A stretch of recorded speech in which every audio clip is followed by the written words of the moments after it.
नमस्कार, माँ कौशल short film festival Jabalpur में आपका स्वागत है। आज हम जानेंगे मेक इन इंडिया को आधारित कृषि की सफलता की कहानियाँ, स्वरोजगार एवं स्वावलंबन भारत के बारे में जानेंगे कुछ रोचक व महत्वपूर्ण बातें इन विषयों की, तो हमारे साथ बने रहिए।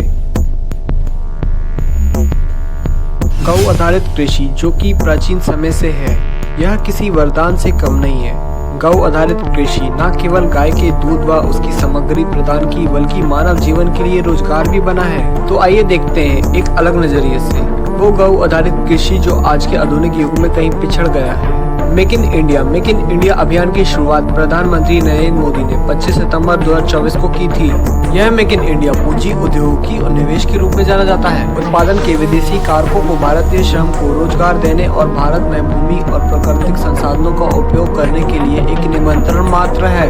मेक इन इंडिया वह अभियान है जो भारत को स्वरोजगार बनाने के लिए प्रोत्साहित करता है। इस अभियान में आने वाले कुछ विषय जिनको आज हम एक अलग नजरिए से देखने वाले हैं। आज हम इन 3 विषयों में बात करेंगे। गौ आधारित कृषि जिसका भारत की अर्थव्यवस्था में बहुत बड़ा योगदान है। गौशालाएं व कृषि हमारे देश के प्राचीन काल के साथी है। इनके बिना हमारा जीवन असंभव है। भारत में 80% पालन पोषण इन्हीं से होते हैं। गाय के दूध से निर्मित वस्तुओं से भारत की अर्थव्यवस्था में लालन पालन भी हो रहा है। गौशालाएं न केवल हमें दूध देती हैं, बल्कि इनसे हमें स्वरोजगार भी प्रदान हुआ है। जैसे कि कहा जाता है कि अच्छाई और बुराई एक सिक्के के 2 पहलू होते हैं, वैसे ही जहाँ एक तरफ हम गाय को माता मानते हैं व पूजते हैं, वही दूसरी तरफ कुछ लोग अपनी इंसानियत भूलकर उन्हें अपना भोजन बनाते हैं। किसी जीव की हत्या कर किसका भला हुआ है? आप सभी से मेरी विनती है, अपना जीवन शुद्ध शाकाहारी रखें। अपने साथ साथ जीवों के बारे में भी सोचें। अगर आप एक प्राणी हैं तो जीव भी एक प्राणी है। जहाँ हम बात कर रहे थे भोजन की, वही देखते हैं भारत कृषि की ओर, जिसके बिना मानव जीवन ही नहीं जी सकता। अन्न से ही मानव जीवन, वही युगों से कृषि मानव का कल्याण कर रही है। कृषि के क्षेत्र में देखा जाए तो प्राचीन काल से ही कृषि ने हमारे जीवन में लालन पालन व रोजगार में सबसे बड़ा योगदान दिया है। एक नजर करीब से देखा जाए, वो संघर्ष जो किसान कृषि के क्षेत्र में करता है। जय जवान जय किसान कहावत तो सबने सुनी होगी, पर कभी जानने की कोशिश की है कि जवान के साथ किसान ही क्यों, कुछ और क्यों नहीं?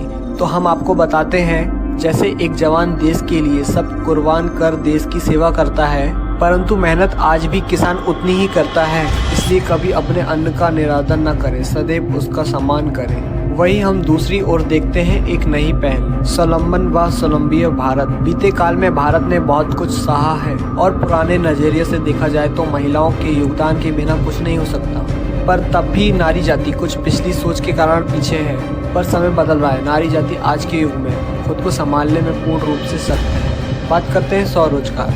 नाम से ही पता चलता है कि स्वयं का रोजगार। भारत प्राचीन काल से ही स्वयं का रोजगार या स्वयं का व्यापार के क्षेत्र में अन्य देशों से सबसे आगे रहा है। भारत को प्राचीन काल से ही सोने की चिड़िया के नाम से जाना जाता है, और यह नाम का मतलब व कारण यह था कि जहाँ पर कोई किसी का नौकर नहीं, कोई नौकरी, जहाँ ज्यादातर लोग स्वयं रोजगार स्वयं व्यापार चलाते थे, किसी सरकारी वेतन या मजदूरी पर निर्भर नहीं होता था। पर समय बदल गया। भारत में आज स्वयं के रोजगार के क्षेत्र में व्यापार से स्वयं का लालन पालन, मेहनत व अर्जित कमाई अन्य तरीकों से उन्नति की जा रही है। स्वरोजगार ने हर क्षेत्र में हर प्राणी के लिए जीवन यापन के तरीके दिए हैं। स्वरोजगार और स्वावलंबन भारत की लहर ने हर प्राणी के बिना किसी सहारे के जीवन व्यतीत करने की उम्मीद बनाई है।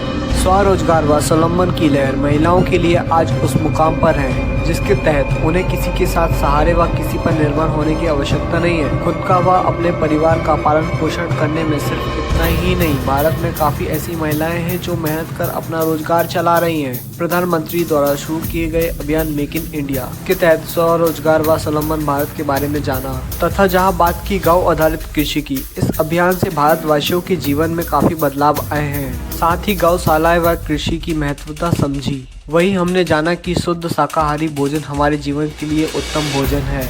वीगन डाइट, न किसी जीव को मारा जाए, बल्कि प्रकृति की हरियाली व शाकाहारी भोजन से ही हमारा कल्याण हो।